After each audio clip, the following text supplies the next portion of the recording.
कांग्रेस का स्थापना दिवस है आज और हमारे साथ इस समय हरियाणा के पूर्व स्पीकर कुलदीप शर्मा मौजूद हैं। कुलदीप शर्मा जी से जानते हैं, शर्मा जी किस तरह देखते हैं आज कांग्रेस के स्थापना दिवस को? पूरे देश में बड़े जोरों शोरों से मनाया जा रहा है। 28 दिसंबर 1885 को कांग्रेस की स्थापना हुई थी और इसमें संकल्प लिया गया था कि ब्रितानवी साम्राज्य की गुलामी से भारत को छुटकारा दिलाना है। एक लंबे संघर्ष के बाद जेल की कोठड़ी में अपनी जवानियां गुजारकर, लाठियां खाकर, फांसी के फंदे को चूमकर, सब जबरो इस्तेबदाद से लड़ते हुए कांग्रेस ने 15 अगस्त 1947 को देश को आजाद कराया। कांग्रेस ने 15 अगस्त 1947 को देश ने आजाद कराया। मैं पूछना चाहता हूं कि ये स्थापना दिवस केवल मात्र कांग्रेस का स्थापना दिवस नहीं है, ये लोकतंत्र की स्थापना का दिवस है, जिसको आज सबसे बड़ा खतरा है। भारतीय जनता पार्टी के लोग कभी पटेल को चुरा रहे हैं हमसे, एक और चोरी करते हैं, बाद लाल बहादुर शास्त्री के जय जवान जय किसान के नारे की चोरी कर रहे हैं, कभी सुभाष को चुरा ले जाते हैं, नेताजी को, कभी नेहरू की आलोचना करते हैं। तो ये जो राजनीतिक चोर हैं, जो चुरा रहे हैं हमारे नेताओं को, इनसे मैं एक बात पूछना चाहता हूं, आप एक अपने माफी मांगने वाले नेता को छोड़कर क्या किसी ऐसे नेता का चेहरा इस देश के सामने दे सकते हैं जिसने देश के स्वतंत्रता संग्राम में अपना कोई योगदान दिया हो?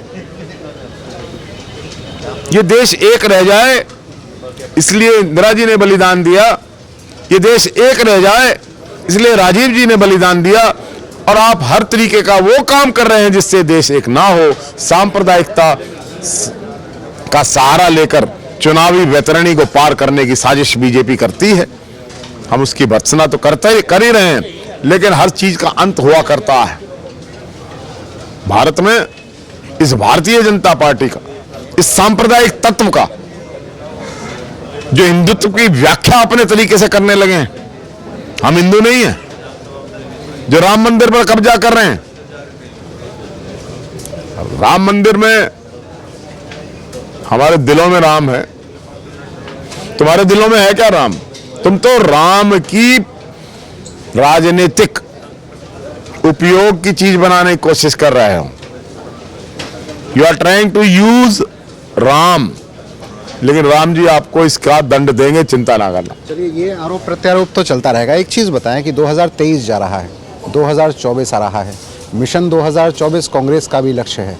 आप इस 2024 में नए साल पर क्या देख रहे हैं? कांग्रेस के लिए कितनी अच्छी खबरें आने वाली हैं? किस तरह का माहौल रहेगा? निश्चित रूप से ये मैं मानता हूँ, we have suffered setbacks in 3 states, लेकिन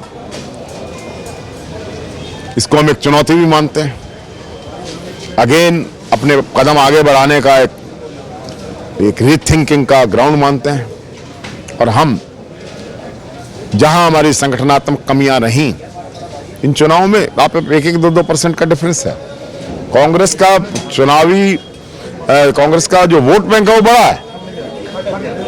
तो इन सब बातों को ध्यान में रखते हुए, इनसे सब सीख लेकर हम हरियाणा के अंदर अपनी तैयारी कर रहे हैं, और हमारा लोगों से गठबंधन हो चुका है और एक संगठन लोगों का तैयार है बीजेपी के खिलाफ, एक कांग्रेस का तैयार हो रहा है। सब मिलकर इस सरकार को भगाएंगे।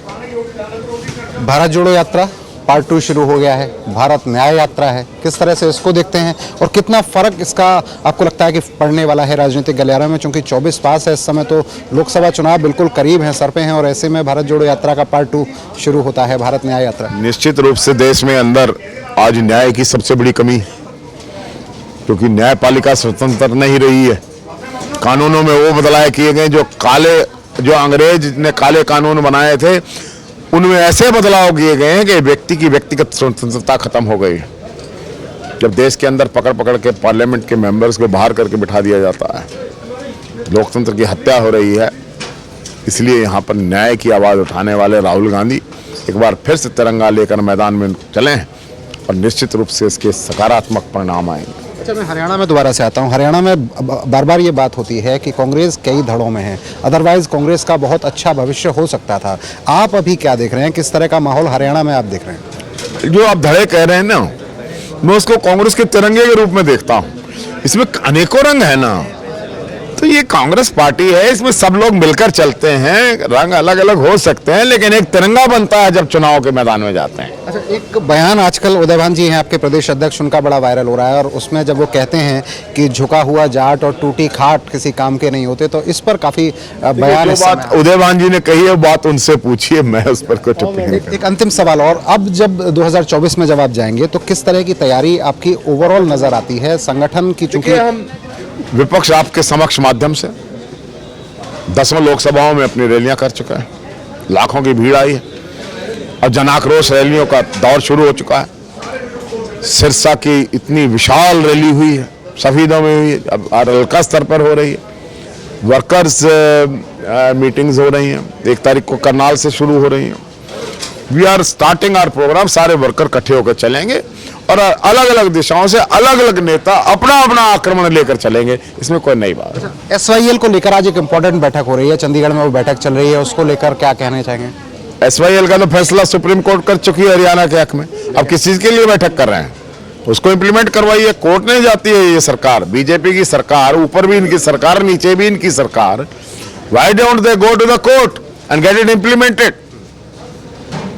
ये कुलदीप शर्मा जी हैं, आपने साफ तौर पर सुना कि किस तरह कह रहे हैं कि जो गुटबाजी की बात कांग्रेस में होती है, वहां पर गुटबाजी कम से कम नहीं है, तिरंगे का रंग है, और ये पूरी तरह से नजर आएंगे। साफ तौर पर कुलदीप शर्मा कह रहे हैं कि 2024 में कांग्रेस के पक्ष में माहौल बनता नजर आएगा और कांग्रेस पार्टी अपने दम पर सरकार बनेगी। दीपक गौतम, सूर्य समाचार, फरीदाबाद।